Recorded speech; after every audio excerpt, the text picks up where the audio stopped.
Okay, hello. Hello, everyone. How's everyone doing out there? I'm JP with Book of Hours, and this is the Daily Report. I'm going to adjust my microphone here. Sorry for the noise. Okay, that should work. Um, well, welcome. Today is the first day of spring. It's the spring equinox. For those of you who don't know, the spring equinox is similar to the autumnal equinox, which is basically the equal amount of light and dark. So you have 12 hours, allegedly, well, depending on where you are in the world, 12 hours of daylight, 12 hours of nighttime, 12 hours of dark. So that's why they call it the equinox. So this is the point where, in between the extremes of the summer solstice and the winter solstice, where you have, more light or more dark according to, whatever the season is and where you are in the world. Divided into the north and south hemispheres. And for those of you also who are keeping score, generally, if you live on the equator, you get 12 hours of sun and 12 hours of night, no matter whatever time of year. So, okay, enough of the physical geography lessons. I hope everyone's doing okay. And I'm going to place something in the chat here because we are still in our fundraising period for March. And we are now $180 short. I want to thank Rod for his donation. Thank you very much. He is somewhere in the United States. South Carolina, I think. South Carolina? Okay. So. Yeah. All right. Well, thank you, Rod. We really appreciate that. For those of you out there watching, Rod used, I believe, PayPal. Mm-hmm. Okay, good. So, like I said yesterday, if you've got an extra Lincoln, an extra Hamilton, an extra Jackson, hell, if you have an extra U.S. grant, I'll take it. An extra Franklin. Let's see. Richard says, looks like I'm the only's rascal on YouTube. Happy vernal equinox from Pennsylvania. Yes. You said use instead of yins. Yins tube. Yeah. Well, happy vernal equinox. And by the way, vernal is the same as spring, folks. Vernal meaning green. Okay. But happy equinox. Oh yeah. So anyway, you can help us out. Yesterday I mentioned that you can use Buy Me a Coffee. You can go to Buy Me a Coffee, and that is at. Let's see. I've got it here on the. Let's see if it shows it all. No, it doesn't show the last one. Oh well. Buy Me a Coffee is at Buy Me a Coffee. That's one word. .com/book of hours. So it's BUYMECOFFEE.com/book of hours, and you can do that. On that screen, you'll see there's somebody left a message, a comment, so you can talk to us on Buy Me a Coffee as well. So that's kind of cool. But otherwise, you can use patreon.com/book of hours to become a patron.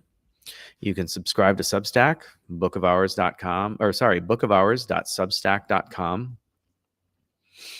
You can use PayPal like Rod did, paypal.me/book of hours, or CashApp, $Book of Hours. Okay. And then, of course, buy me a coffee. So we're getting down on our, getting there on our $500 thing. We're at 100. We have $180 to go. So if 9 people gave us $20 each, we could do it. And the reason we're asking for you for money is because more than ever, we need to keep the lights on. I mean, literally, we need to keep the lights on. This isn't about just paying for our internet's connection, our ISP, our domain name, and all that stuff. This is literally about paying the power bill. So power here in Mississippi is expensive. Not sure why. I think part of it is because it's so damn hot during the summertime and we run the air conditioning just like everyone else. And this is a modern house, so it's not built to have cross breezes like they did in the 19th century. So we depend on modern means of cooling. So if we do, one thing we do have, we have lots of shade. So that does keep our house a little bit cooler than maybe our neighbors. We have 8 live oak trees on this corner lot that our house is situated amongst. And it's kind of like camping. It's kind of like camping. You walk outside this time of year, it's very windy. Not as windy as like other times maybe, but yeah, it's spring, so it's a little windy. And we've got lots of leaves coming down. These are live oaks, so they're not deciduous. They are green all year round, but they do shed their leaves at a certain time of year. And this is that time of year. So there's a lot of leaves in the yard right now. That said, we do have a lot of shade, so that's kind of cool. Once again, paypal.me/bookofhours, Cash App, $bookofhours, buymeacoffee.com/bookofhours, patreon.com/bookofhours to become a patron, and subscribe to Substack, bookofhours.substack.com. Okay.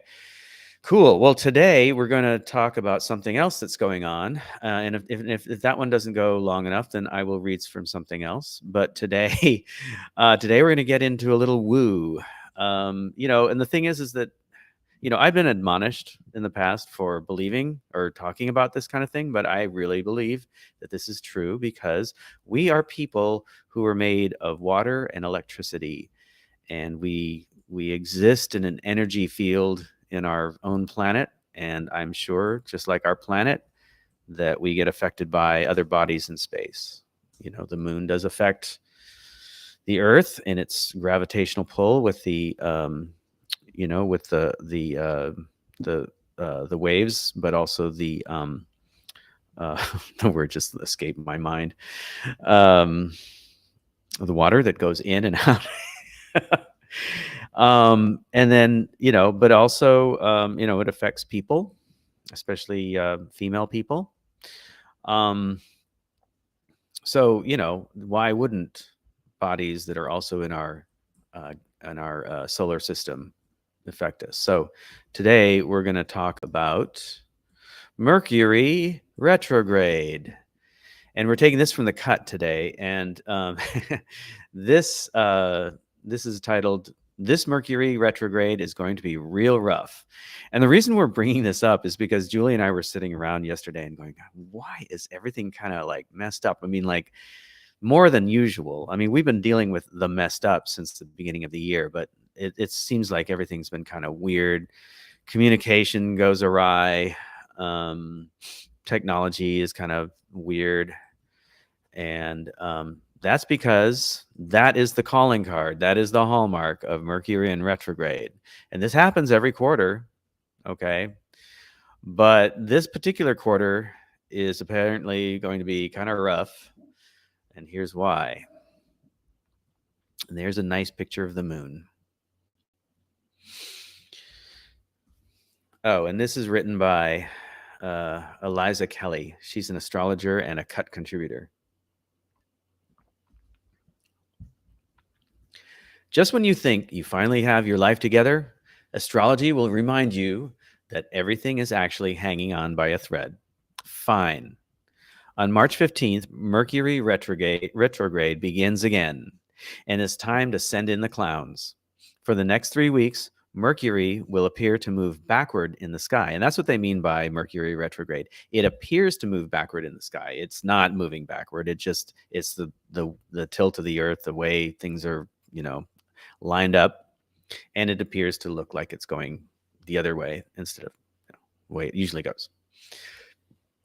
So Mercury will appear to move backward in the sky, causing very real miscommunications, technology meltdowns, and debilitating headaches. Welcome to 2025. Keep reading for exactly what to expect from this Mercury retrograde and how to survive it. Wait, so Mercury retrograde right now?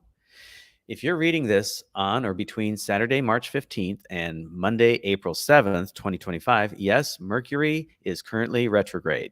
Lucky you. I like this writer. She's about as snarky as we are. Great. What exactly is Mercury retrograde? Astrologically speaking, and I imagine astronomically speaking as well. Oh, but astrologically speaking, Mercury is the planet of communication, which means it governs everything from conversations to schedules, cognition to computers, transportation to transactions. So this is speaking from the astrological point of view. Typically, Mercury is pretty predictable. Whatever zodiac sign Mercury is occupying at any given moment reflects how this swift-moving celestial body gets the job done. For instance, when Mercury is in Leo, it's theatrical and expression, whereas when Mercury is in Scorpio, it's intuitive and strategic. But when Mercury shifts into its quarterly retrograde spin, it enters the flop era, and so do we. Mercury retrograde is the astrological equivalent of an old-timey slapstick routine, slipping on a banana peel, stepping on a rake, and getting smacked in the face by a swinging door, all while you're just trying to send a simple email. During this 3-week downward spiral, misunderstandings abound. Emails go missing, flights get delayed, and everyone suddenly forgets how to act like a normal person, which is truly the last thing we need right now. Because let's face it, and that's not in the text, that's me speaking. Let's face it, everything, like nobody really, well, a lot of people out there are not acting like normal people, like their brain is missing or something. You know what I'm talking about. Why does this Mercury retrograde feel extra horrible? Every Mercury retrograde has its own flavor of disarray, and this one is 1 part impulse, 1 part confusion. This Mercury retrograde begins in the sign of Aries, and from March 15th through March 29th, you should expect unnecessarily hot tempers, bold declarations that age like raw milk, and technology failures that make you genuinely consider becoming Luddite. And I have to say, Julie and I have both experienced those things around this house in the last week or so. Aries is about action, so this phase might make you feel like you must respond immediately, even when you really, and I'll add an extra really shouldn't. Then on March 29th, Mercury slinks into Pisces and all bets are off. Even when Mercury is functioning normally, this planet struggles in Pisces. Facts dissolve, communication gets a little too abstract, and logic takes a back seat. But when Mercury is in retrograde in Pisces, big yikes. Conversations loop endlessly. Decisions get postponed indefinitely, and what seemed like a solid plan turned out to be smoke and mirrors. If Aries retrograde was all about reckless action, Pisces retrograde is a fog machine, blurring the lines between fact and fantasy. Mercury in Pisces doesn't just make you forget where you put your keys, it makes you forget why you needed to leave the house in the first place. But that's not all. This Mercury retrograde is taking place at the same time as Venus retrograde and eclipse season. And award season, too. Miscommunication meets relationship upheaval meets karmic plot twists. Yes, it really is that bad. I'm having trouble communicating. How do I survive this Mercury retrograde? Mercury retrograde isn't the apocalypse. It's just an inconvenient, albeit predictable, pain in the ass. The best strategy? Assume nothing. Double check everything and give yourself permission to pause. Reread your texts before hitting send. Confirm plans 10 times. And don't take every frustrating delay as a personal attack from the universe, like yours truly does. At least now. More importantly, don't let the retrograde rush you into decisions you'll regret later. Aries will tempt you to act before thinking, while Pisces will make everything feel hazy and uncertain. This key is to slow down. The key is to slow down. If something feels urgent, sit with it. If something seems unclear, ask questions. And if something falls apart, remember, sometimes Mercury retrograde doesn't cause chaos, it simply reveals what was already unstable.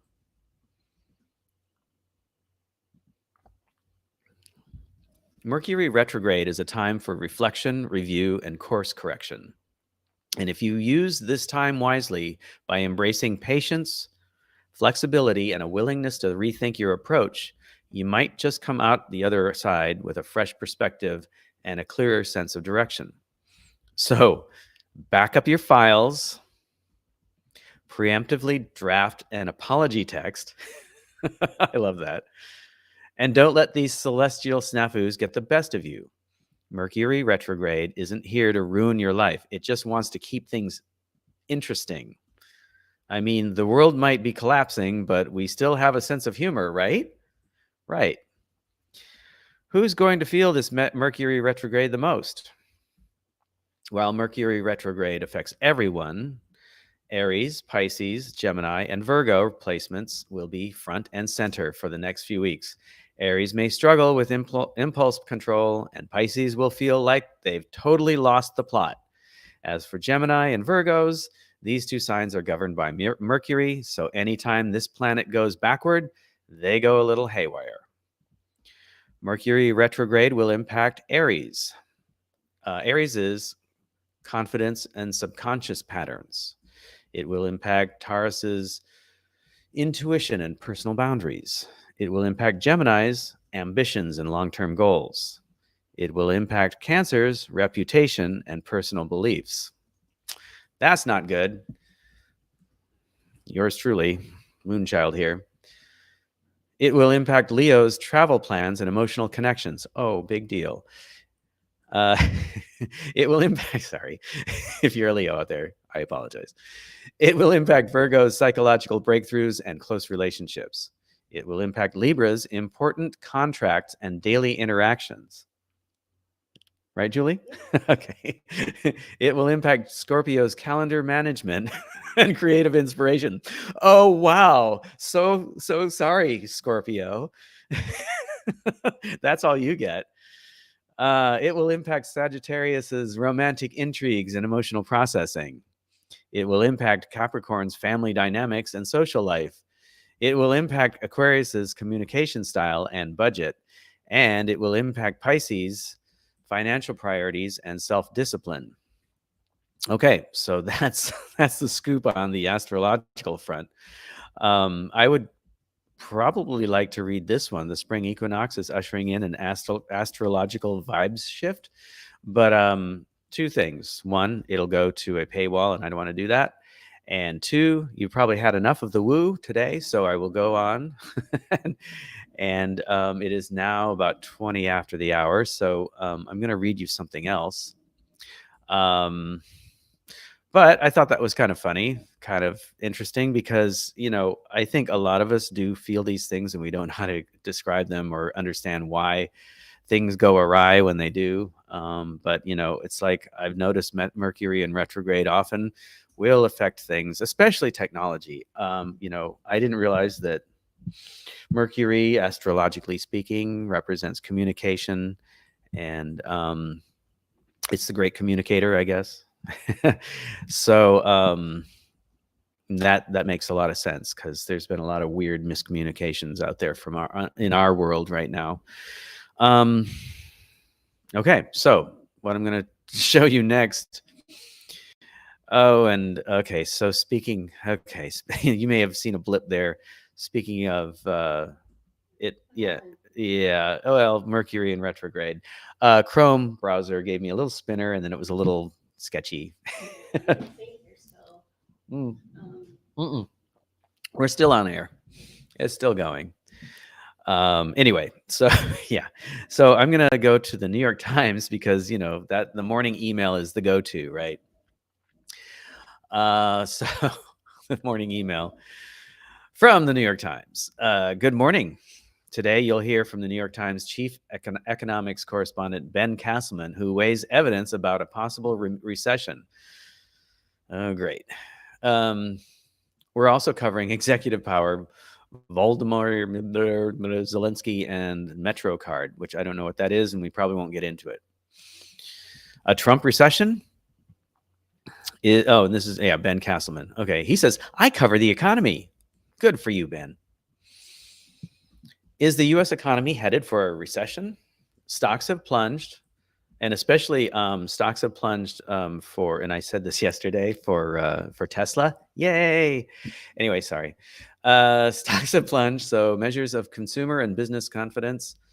Forecasters expect slower growth, higher unemployment, and faster inflation than they did just a few months ago. And yesterday, policymakers at the Federal Reserve said they agreed. Here's a graph of the S&P 500 since the election. So back in November, we were down just above 5,700, so about 5,800. And now we are down to just above 5,500. So it's a 7.6% sink, which doesn't seem like a lot, but it looks like a lot on this graph. The administration has announced and then delayed tariffs. It has ended, then restored programs. Even some experts are sympathetic to President Trump's aims, worry that businesses will pull back on hiring and investing in the face of so much uncertainty. You think? I mean, this shit has already been going on. So anyway, a word that the chairman of the Fed used repeatedly in a news conference yesterday. So, he used the word uncertainty. That's always fun to hear, especially if you're a corporate, leader, because they just love uncertainty. Most forecasters still don't expect recession. Corporate CEOs, they'll use the word uncertainty even when there's no uncertainty. Okay, that's how much they love to use that shit. Because they'll find any excuse to cut back on employees or your pay or pay increase or even your bonus or something, just so that they can get an extra bonus. Most forecasters don't expect a recession, but they say the chances of one have risen sharply. A turnabout from when Trump took office. How likely is a downturn? In today's newsletter, I'll explore 3 big questions about the Trump economy. I'm sure you will. Because remember, this is from a liberal point of view, so, they're going to have a spin on this one. 1, actions versus feelings. So far, the evidence of a slowdown comes mostly from soft indicators.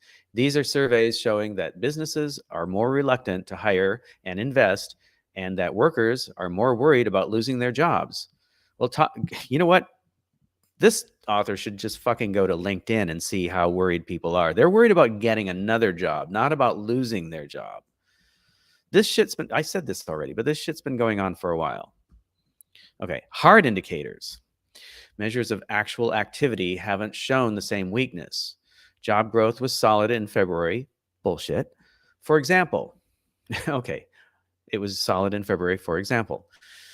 Retail sales slumped in January, but rebounded last month, although less than forecasters had expected. Attitudes almost always change before actual behavior does. Okay, that's interesting. A company that loses a contract today probably won't lay off its staff tomorrow. No, it'll lay off its staff before it loses the contract because it has a good idea that it's going to lose it. An employee who hears a rumor of job cuts might not immediately cancel a long-planned vacation. No, they won't hear. They'll hear the rumor too late is what that's all about. And then they'll have to pay for their vacation. And even when behavior does shift, it takes time to show up clearly in the economic data. Okay, so here's a consumer sentiment index. I never trust these graphs that they put on here, but let's see what they got here. Because you always have to do the math to really figure these out. But visually, we're looking at from 2010 all the way through 2024. Okay, so it went down, of course, during the 2010 to 2012 time. So that's Obama. It goes up and up and up, and then there's Trump at a peak, goes down towards the end of that time because that's when COVID was declared a national emergency. There's a sharp drop, and then it goes up a little bit because of the Trump bucks, and then it goes down when Biden is in presidency, goes up a little bit more, but nowhere near where it was even in the Obama era. And now it's dropped again down to where, not even quite down to where Biden was president. So we're not down that far. Wow, the Biden drop in between around 2023, maybe 2022, 2023 is lower than it was in 2013. Shows you how much confidence people had in that presidency. But it's also possible that falling confidence won't ever translate into real world decisions. I doubt that. Consumer confidence was low through much of the Biden administration, for example. Okay, this guy, I don't like the way he writes. But let's see. Consumer confidence was low through much of the Biden administration, for example, but actual spending never faltered. And evidence suggests that the sentiment measures have become less reliable in an era of extreme partisanship.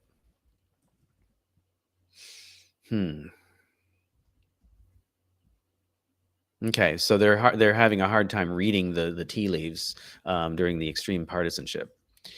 How determined is Trump? Trump made tariffs a centerpiece of his campaign last year. Okay, you remember that?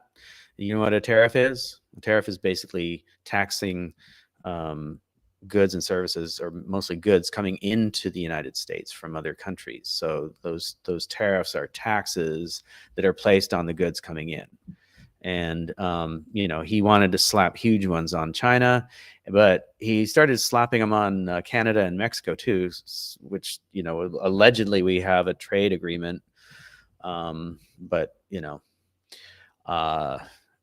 I don't think that, either one of those things, the NAFTA didn't help anything, and neither did the tariffs necessarily. Okay, enough of that. Trump made tariffs a centerpiece of his campaign last year, but many people on Wall Street didn't believe he would follow through, because he's the Catskill comedian, right? A lot of things he said he wouldn't do, he didn't do, right? So in the past, anyway. This is a different Trump administration, though. So, because now we have Doge. So people on Wall Street didn't believe he would follow through on that, in part because if he did, stocks would fall and Trump would reverse course, which is exactly what happened. So far, that has been a losing bet. In his first term, Trump worried when markets fell and bragged when they rose, because that's what he does. But when stocks fell after tariff announcements this month, he disregarded the sell-off and refused to back down, because that's another thing he does. Markets are going to go up and down. So he says markets are going to go up and they're going to go down, he told reporters last week. Well, that's nothing but an obvious remark. He and members of his administration now suggest that a period of economic pain is necessary to balance the economy. And then they have a link here to a paywall article that says, hardly any economists agree. Still, Trump could change tactics if the slump worsened, which, whatever. He has been doing that. 3, is there a cushion? Coming into this year, most forecasters expect economic output to grow about 2%, adjusted for inflation. That's slower than 2%, 2.5%.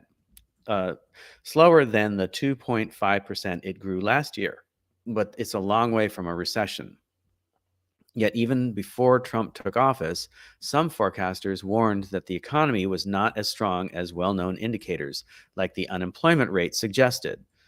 Hiring was slowing. The housing market was frozen in place. Consumers were saving less and maintaining their spending. Well, I can tell you why that is, all three of those things. But anyway, here's another graph. Economic policy uncertainty index. Uncertainty, it's such a hard sciencey kind of thing to indicate, right? You can measure that really well. But it's looking like it's just about as high as it was in 2020 after the Trump bucks. So, oh, I see. This is the uncertainty. Okay. Wow. Okay, so that's pretty high. Does not indicate goodness. It indicates not goodness. Okay.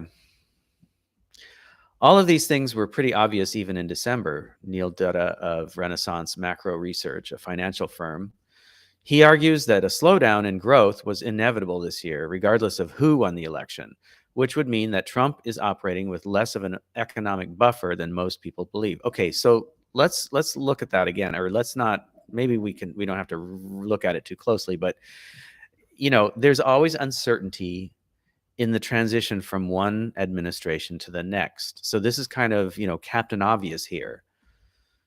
Okay. Maybe with the, Trump is operating with less of an economic buffer than most people believe could be true because of what's gone on in the past. But I'm going to tell you something that I heard. I was working for Optum, which was part of the United Health Group. And BT got murdered, and we talk about that a lot. BT got murdered in December, and UHG was already planning to do a massive layoff before that happened. They were going to do it in December, which is pretty awesome considering that it's the holidays were coming up, and they again sarcasm. Sorry, sarcasm. It's not awesome. It's I'm being sarcastic. I'm being seriously facetious. I mean, who lays a bunch of people off right before the holidays at the beginning of the year when it's like really hard to find work? Anyway, they didn't do that only because of the Brian Thompson affair, which would have made them look really, really cold, which they already are, but it would have made them look even colder, which they already are. Okay. The economy has repeatedly proved doubters wrong in recent years, and it may do so again. But it doesn't take a recession to cause real hardship. Even a mere slowdown in growth could leave hundreds of thousands out of work, which it already has done. And if history is any guide, send Trump's approval ratings through the floor, which it already has done. That's the kind of outcome presidents usually do everything in their power to avoid.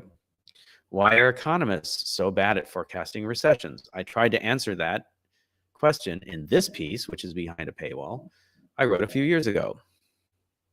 Okay, so that's the end of that article. So I mean, as we've been saying, things are pretty serious out there. There's people out of work, thousands, hundreds of thousands. They're saying it could be that, but no, it is right now. It is that right now. And if you go back to that graph where they were showing what was going on with the Biden administration, that's the reason for it. Okay. At the beginning of the year, I heard, I was sitting in a meeting, and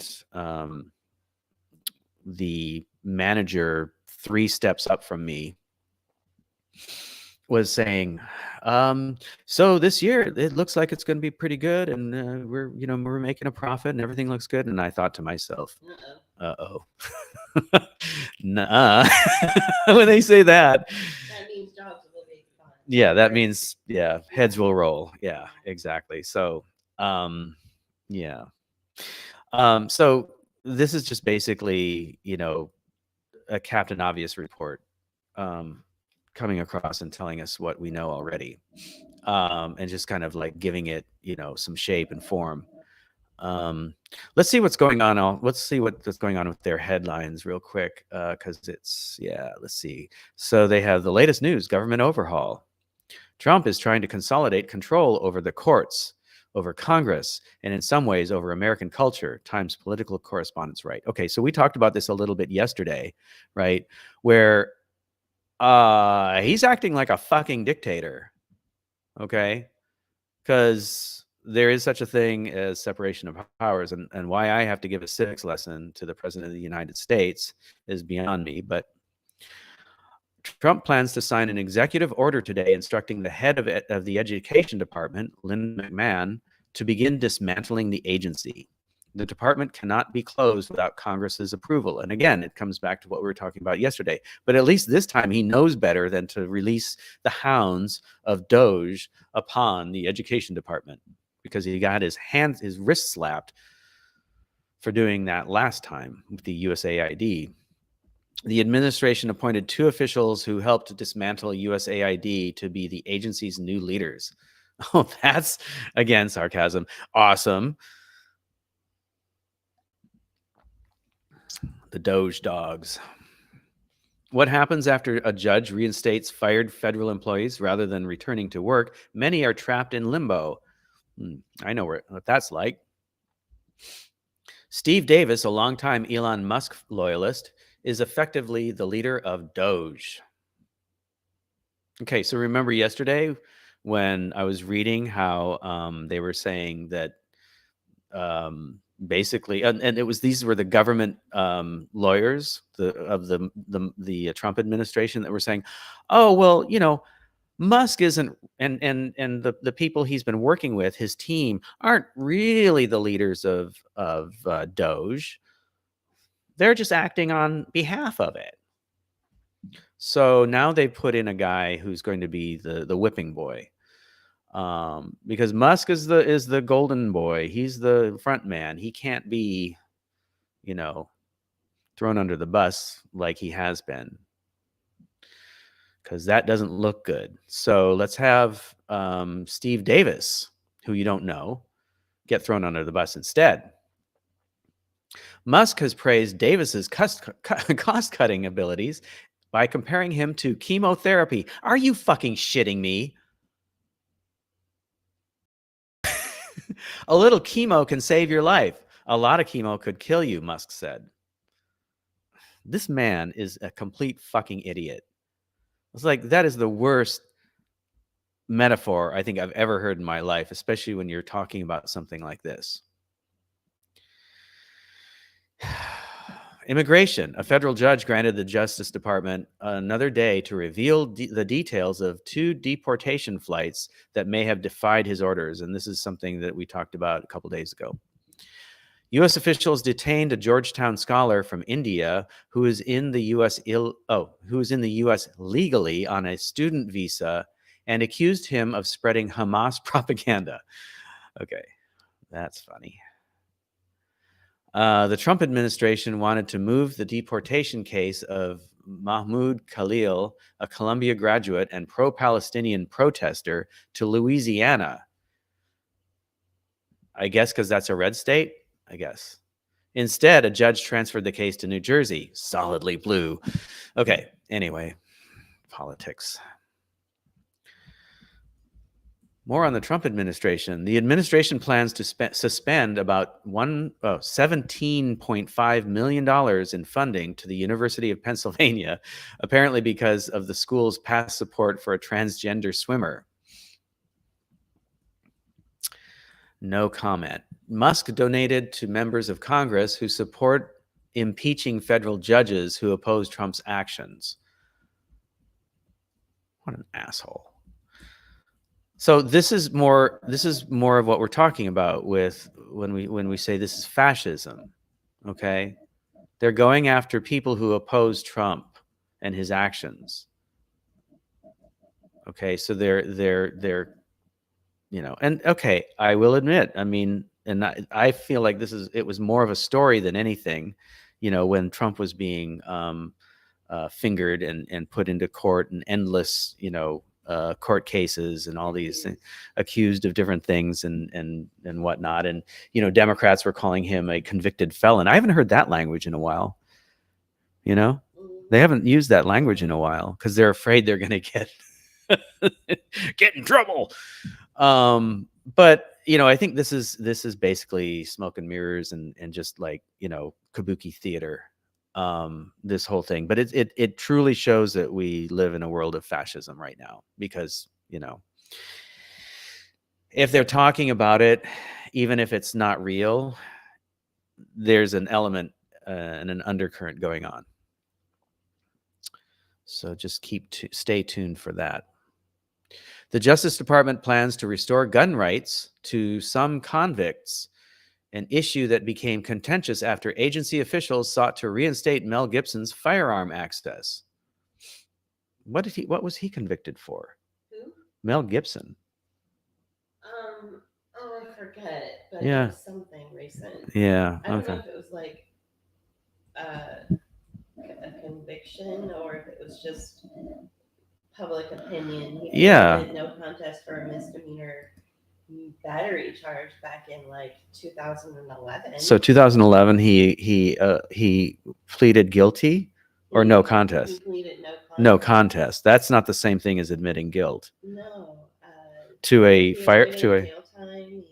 Yes. This was like 2011. 2011. Right. So 14 years ago. 14 years ago. So he pleaded no contest to a misdemeanor charge of assault and battery. Battery against his girlfriend. Okay. So, yeah. Anyway, I have a right to bear arms too. I'll take off my shirt. No, I won't. I won't do that. Let's see. The Kennedy assassination files. The Kennedy assassination files that Trump released this week offers little new information about the shooting, but they do reveal some details about CIA spycraft. So this whole thing, I think you might talk about this tomorrow. I don't know. It's kind of a non-issue in our book, because it came out just in time to distract everybody from what's really going on. So don't look at what's really going on. Look at what happened 60-something years ago. In the rush to release the files, the administration publicized the personal information, including social security numbers, of people who are still alive. Well, that's a lot of us. I mean, I was 3 months old when that happened. Okay. War in Ukraine, don't need to talk about it. Middle East, don't need to talk about it.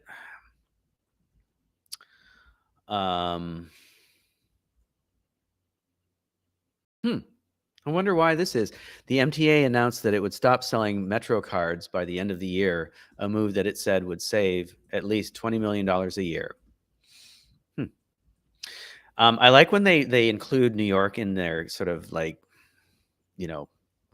stories about like, aimed at an audience that doesn't live in New York mostly, like it's the center of the world. Okay, let's hide that on stream. So that's pretty much it for the report. I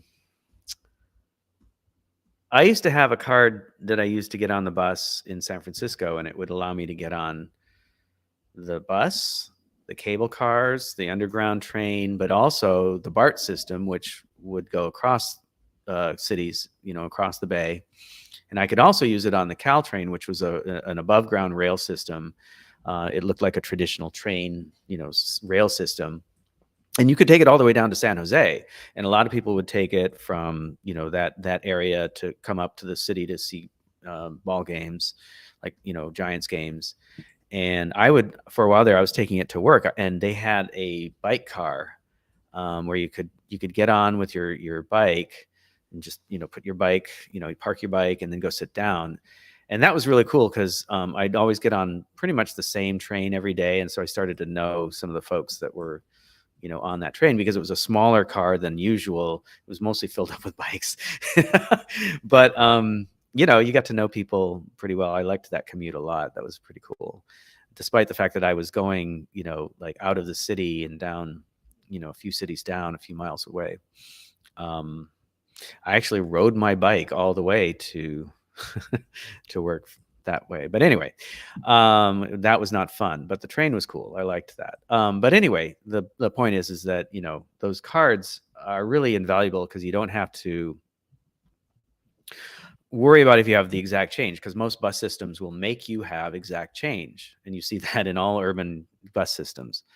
And who has exact change all the time, right? So not sure why they're getting rid of their cards, so they can save money. I have a feeling that when they get rid of that, their ridership will go down, but we'll see. Okay, so let's get back to part of the reason we're here. That is that we are fundraising. It is March, and we're doing our March fundraiser.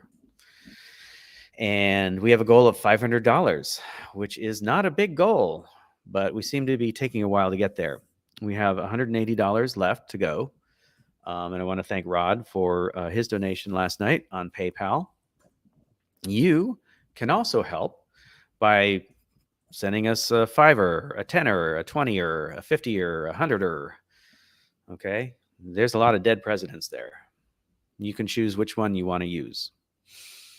And you can do that by sending a one-time donation to paypal.me/bookofhours. You can go to CashApp using the $ Book of Hours. You can go to Buy Me a Coffee. That's buymeacoffee.com/bookofhours. You can also become a patron. Go to patreon.com/bookofhours. Or you can subscribe to Substack, bookofhours.substack.com. All those many ways. And if you do not like using digital means to pay money, you can always send us a check, a money order, or cash if you feel comfortable with that. I don't suggest it, but some people have done it. If you go to info@book-of-hours.com, we can and ask us for a place to send that, we will send you where to send that to. Again, if you look up in the upper left-hand corner of the screen, you will see www.book-of-hours.com. Just replace the www with info@book-of-hours.com, and that will get to us. So you can also use that address to say hi, if you feel like it. All right, so we are coming up a little shy of the hour, about 10 minutes. And once again, I'm JP. This is Book of Hours, and you can help us by making a donation or becoming a subscriber at the addresses that are listed below. And it's also in the show notes. So have at it. Please give us a little support. We could use it. We literally need to keep the lights on. And think of it as a tip. Think of it as a subscription. Think of it as giving your favorite magazine some money so that they can produce the content that they do. This is more of a miniature version, so we aren't going to charge you as much. We're going to give you the opportunity to subscribe or give us as much as you want. It's your choice. So let's see. We got another... got another text here, or another comment here from Frida. I bet they are going to make those cards digital on people's phones. Oh, yeah, that's a good idea. Yeah, that's a good point. Instead of having a physical card, you're gonna have to use your phone. Yeah, that probably is. Probably true. Although, the way that it's probably, if you've ever dealt with showing your screen while you're trying to get into a movie or going to a concert or something. I was an usher and a door person at the Curran Theater in San Francisco before we moved. Julie was too. And if you had one of those readers and you were trying to read people's phones with the barcode, it was always a pain in the butt. So I imagine that will just slow things down. I doubt it. I doubt the technology got any better with those readers, So yeah, if they try to move to the phone, it's just going to make things worse. So slow everything down. Anyway, I'll be hoofing it across Manhattan. So, okay. Well, thanks for joining. Thanks for listening, and thanks for subscribing or making a donation. I'm thanking you in advance because you're awesome for doing that. And thank you for everybody who's already donated. You have helped us get closer to paying our electric bill. Frida says track and trace only if they can read that barcode. So no, I know you can turn off your phone and go somewhere, turn it back on, and they'll still know where you've been. Okay. So yeah, I know. Just saying. All right. Well, thanks everyone. We'll see you next time. And I will not be here tomorrow, but Julie will for the Friday reading. And we'll see you next time. Bye-bye.